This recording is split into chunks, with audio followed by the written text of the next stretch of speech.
Too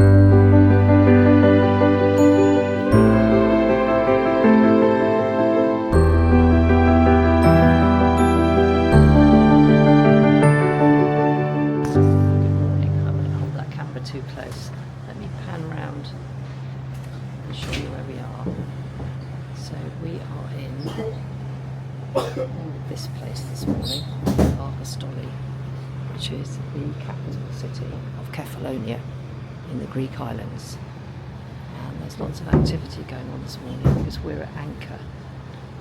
So we are moored out in the bay. There's a costa ship over there which has got the only berth available.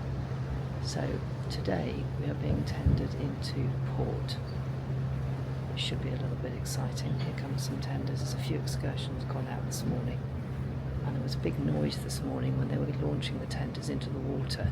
We've also gone forward 1 hour, so it's actually 2 hours ahead of UK time here. It's a very pretty place. To me it reminds me of a South Devon resort. It looks lovely, doesn't it? A little bit warmer, but it's a really, really beautiful place. Anyway, we're going to go ashore later, and we're not on an excursion. We're just going to go ashore and enjoy having a stroll around in warm sunshine. So we'll show you around later on.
And here we are in Cephalonia.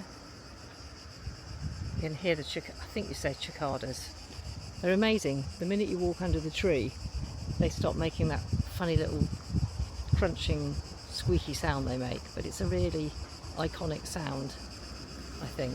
It sort of sums up for me what the Mediterranean is all about. And I'm just going to pan around because the views from this island are absolutely spectacular. So here we are, we're in mid-September. It's well over 30 degrees. I have been in the water.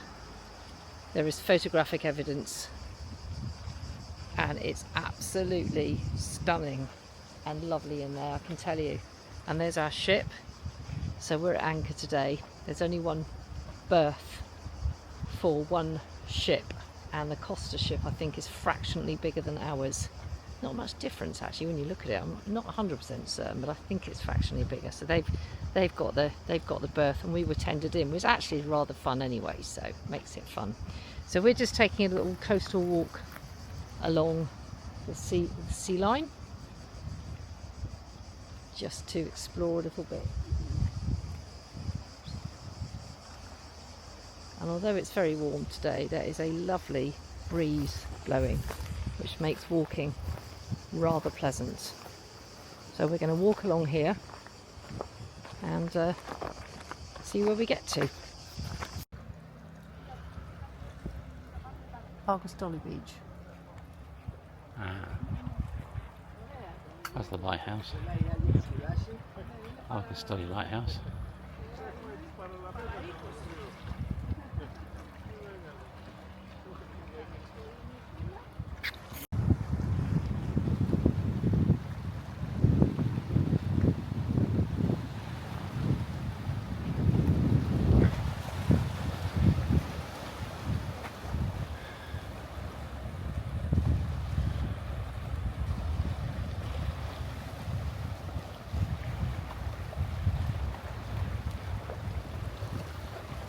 So here we are at the Argostoli sinkholes.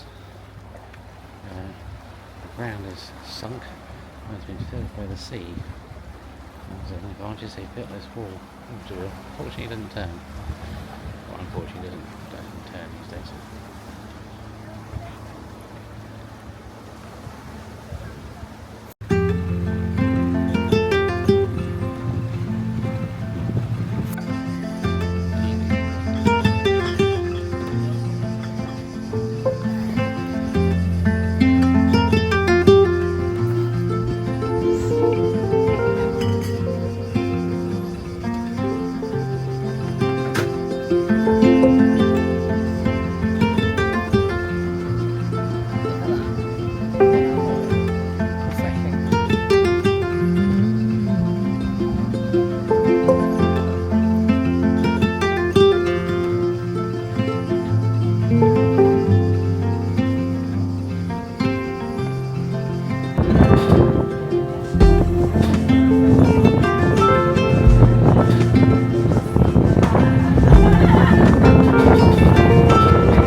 I would like to introduce you to yet another member of the tribe, which is becoming pink octopus.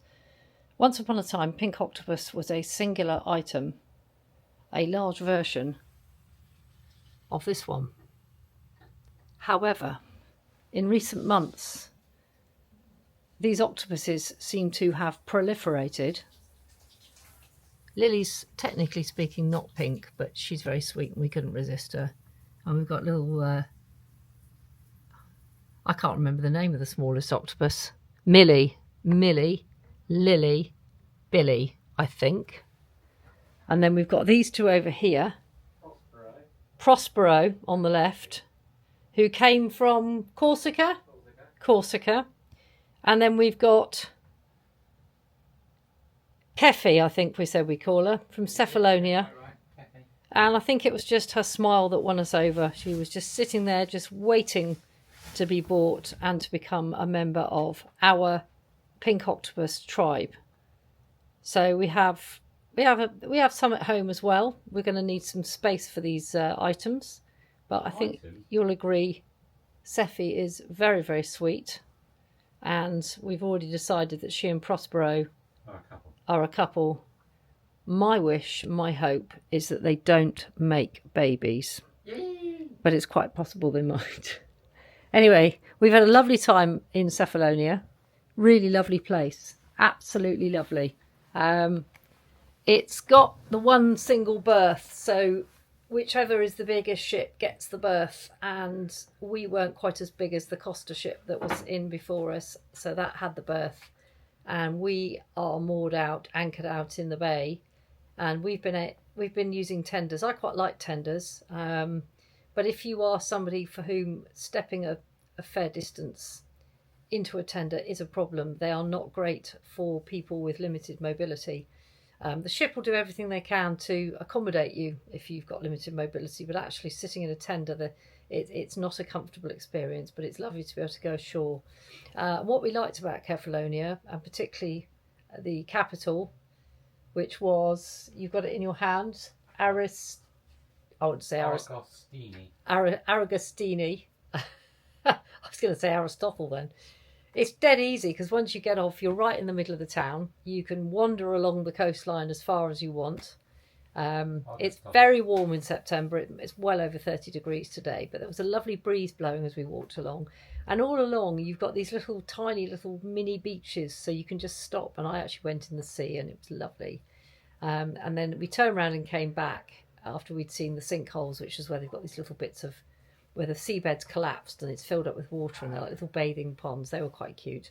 And we stopped off at just like a taverna bar type place and had a drink and just looked out to sea, and it was absolutely delightful.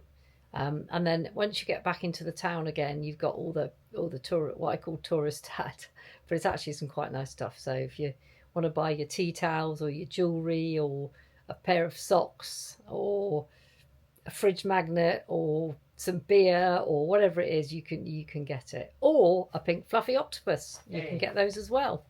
And wind chimes, we nearly ended up with those. Fortunately, we are running out of space in our suitcases, so we can't have too much. So Pink Octopus Productions has inherited a new member, and we are now going to go and celebrate the arrival of the Pink Octopus with a lovely Cunard afternoon tea. And we've mentioned those before. I know lots of people upload videos onto YouTube about Cunard afternoon teas. So just a quick reminder, Cunard is famous for their white gloved afternoon teas. The biggest one is held in the Queen's Room at 3 p.m. and that's always very, very, very popular, and they always recommend you get there at least half an hour early to secure a seat. And then the waiters all come out with their white gloves and their trays and their teapots, and it's very English. Certainly if you're not British, certainly the Australians and Americans have a real love of it, afternoon tea. I think Japanese guests, but anyone from another nationality, I think it's one of the things you do, isn't it? It's very British, go and have your afternoon tea. And if you're British, you enjoy it as well. We love afternoon tea. So that's always really popular. Or you can go up to the Lido and do a self-service, which isn't quite as posh, but the food is exactly the same. I think that's the key thing to remember is the food for the afternoon tea on Cunard ships. 3 different venues, identical food. It's just the way it's done. So if Queen's Room, if you want the ceremony and you want the busy feeling of a big busy tea room and the piano tinkling in the background, it's very popular. If you just want to go up and munch a scone and have a decent mug of tea and enjoy looking out to sea and have as many cakes as you like, the Lido's much more relaxed. Or you can do what we're about to do, because we are in Princess Grill. We have our own dedicated Princess Grill. We're actually in the Princess Grill restaurant this afternoon, and they hold the tea in there every afternoon at 3 to 4 o'clock. And what they do, again, they serve up. You have a menu, you choose off the menu, and then they come along with a lovely one of those tiered trays and pop it on the table with all your bits on. And it's lovely. It's really nice up there. So we're off to do that. And beyond that, probably the quiz in the Golden Lion pub. We love a good quiz. There's loads to do on Cunard, and there's nothing nicer actually than going off either on an excursion or just off to go and explore a place. 2-3 hours, get your souvenirs, have a drink somewhere, maybe a bit of lunch if you want it, and then you're back on the ship, and then you've got the afternoon to enjoy the ship. So that's exactly what we are going to do.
Hi. We are just about to go off for dinner, We are. and we've had a really lovely day in Cephalonia. Mm-hmm. And I think this little video really is about when you go on a cruise with Cunard, like any other cruise line, stopping off at lots of places. It's very tempting to book excursions. So we're going to just talk a little bit about the pros and cons. So excursions are great if you don't know a place at all and you want to get a flavour of somewhere. So excursion, what would you say in terms of excursions that we've been on so far that have been worth doing? Oh, that's a hard one. Well, you wouldn't have got you wouldn't have got to Mount Etna for a start, No, that or was a good one. Taverna without the excursion, because they're so far away. It's like an hour's drive there and back. And also the next one was Rome. For Rome again, you would have to drive by coach all the way to Rome from Civitavecchia, which is a good hour and a half. They say an hour and 3/4, but it's a good hour and a half. So you can't get to these places if they get you there, don't they? So I think that's really important, isn't it? That exactly. if you want to go and see a place and get to somewhere that you wouldn't normally get to very easily, the excursions are really good for that. And the other thing about Cunard excursions is, you know as well, you've got the security of knowing that they will get you back, and they will get you back in time for the ship, and that's really important. So when we went to Rome the other day, we were due to be back at 6:15 in the evening. And the ship was all aboard by 6:30. Now, if we'd had a private tour, I'd have been worrying about, will they get us back in time? So that's another really good benefit. So you get that kind of security of knowing. And I guess Cunard vet their companies quite carefully, so you end up with people who really look after you, and the coach is always really good. They're always really comfortable, and that's.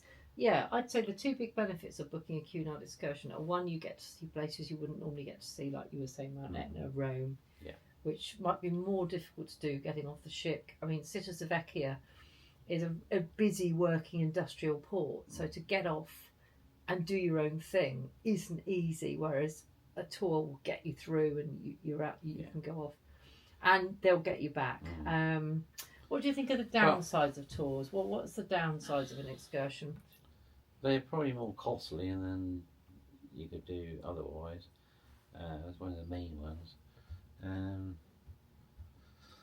Apart from that, I mean, you are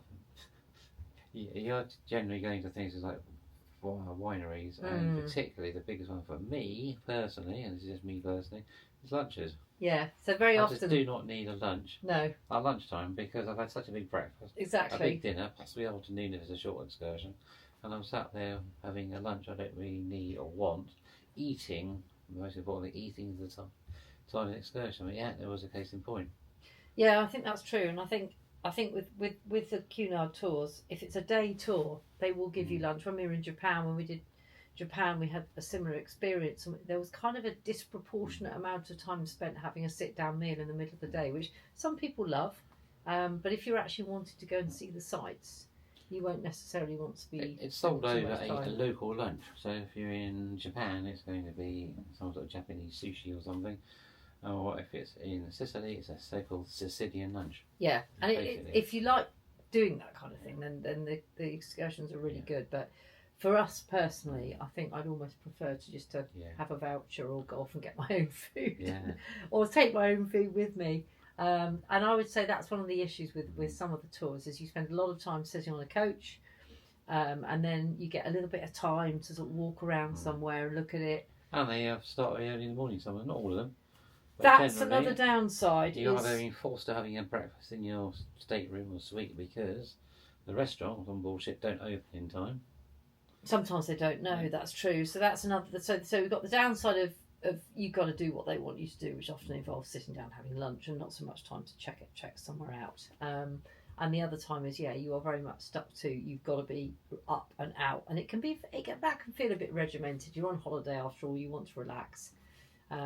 So my hint, my tip, if you like, is if you're going on a cruise, is not to overbook excursions, because if you find yourself with like day after day after day of having to be off the ship by say 8:15 in the morning, it's quite tiring actually. So I would suggest that if you're going on a week's cruise, you probably would do well to book maybe a couple of excursions, And if you're going on a 2-week cruise or a 3-week cruise, probably maybe a couple of excursions a week. And certainly take the time before you go to research. And research it, see what cruises you and really see what you want to do. Absolutely. And make sure that you really know what you're doing. And you will pay more. You definitely will. So I would say that. And I think if you can possibly do bits on your own, I mean, basically look at where the ship's docking. And look at where it's going to be. If it's a big industrial working port, then you're going to require some kind of additional facility to get you out of the port and somewhere else. If, on the other hand, it's a sort of place like today, Cephalonia today, if it's a quayside, actually it wasn't the quayside today, we went in by tender, but Kotar will be a quayside. We literally landed on the pool. And then you just walk off absolutely. And get straight into the town. And you can't beat that, really. So I think our advice is to have a bit of a balance. So don't overbook the excursions, but maybe have a couple of things that you want to do. And I particularly this one wanted to go to Etna. You did, absolutely. And we were keen to have a look at Rome as well. So, and there's one other little tip. Please subscribe to Pink Octopus Productions. And we'll just once again, do you want to just rustle up we have 2 new recruits to the Octopus family. Prospero. Was Stinky, but I'm now calling him Prospero. Prospero is much nicer than Stinky, I have to say. Much nicer. His new beau, his new love in his life. Steffi. Look. There we are. There they are. Please subscribe to Pink Octopus Productions. We'll try and give you lots of useful tips for travel. We know loads of people are doing this YouTube stuff, we know that, but hopefully our videos are nice and short, and hopefully some very lovely quality filming. I think that's really important. And I would say the Mediterranean in September takes a lot of beating, as does this sparkling wine courtesy of Cunard. Thank you for watching.